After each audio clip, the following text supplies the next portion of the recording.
एक सवाल है कांग्रेस के बारे में। आपने इतने सारे 100 से ज़्यादा रैलियां की हैं और आपने लगातार आरोप लगाया है कांग्रेस के ऊपर कि वो एक मुस्लिम जो उनकी जो पॉलिसी है, उनका मैनिफेस्टो है, माइनॉरिटी अपीजमेंट, तुष्टिकरण की पॉलिसी है। தமிழகம் எங்கும் கிளைகள் கொண்ட Annamal institute of hotel management and hospital management படிப்பில் சேர்வதற்கான அட்மிஷன் நடைபெறுகிறது। आपने ये भी कहा कि वो हिंदुओं का धन, मंगलसूत्र लेके मुसलमानों को दे देंगे। तो आप क्या सच में मानते हैं कि वो ऐसा करेंगे या कैंपेन का सवाल मेरे मानने का नहीं है। दूसरा, बिना सिर पैर के कैंपेन करना ये पाप है। मैं ऐसा पाप न कभी किया है न करना चाहता हूँ।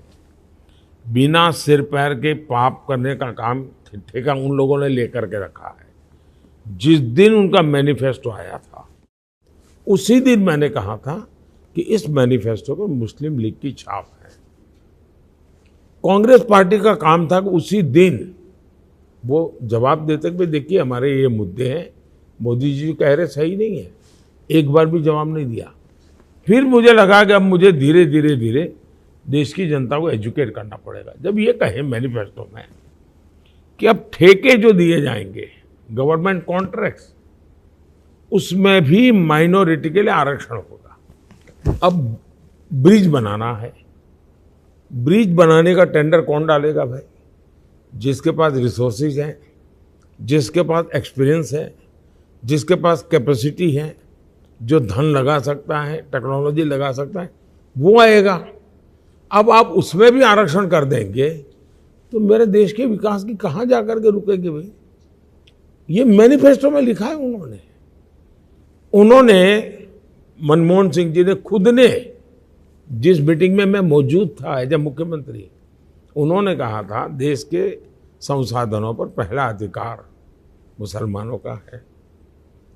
जब मैंने ये उदाहरण दिया तो इन्होंने कहा नहीं ये नहीं, तो फिर मैंने एक वीडियो कॉन्फ्रेंस और उनकी प्रेस कॉन्फ्रेंस ला करके रख दी। ये बात है तो उनके दिमाग में क्या पड़ा है। तीसरा, उन्होंने कर्नाटका में क्या किया?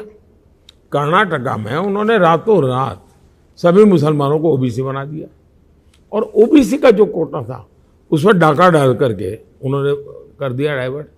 मतलब वोट बैंक और वोट जिहाद को संतुष्ट करने के लिए अब दिल्ली में चुनाव में वोट पाने के लिए 2014 में इलेक्शन घोषित होने के बाद 123 प्राइम प्रॉपर्टीज वक्फ बोर्ड को दे दी। ये सारी चीजें बताती है, मैं उसका हवाला दे रहा हूं। और मैं मानता हूं कि चुनाव में मुझे ये लोग हैं जिन्होंने संविधान की जो सेकुलरिज्म का स्पिरिट है, इसको उन्होंने अपनी चुनावी राजनीति के लिए तबाह करके रखा हुआ है।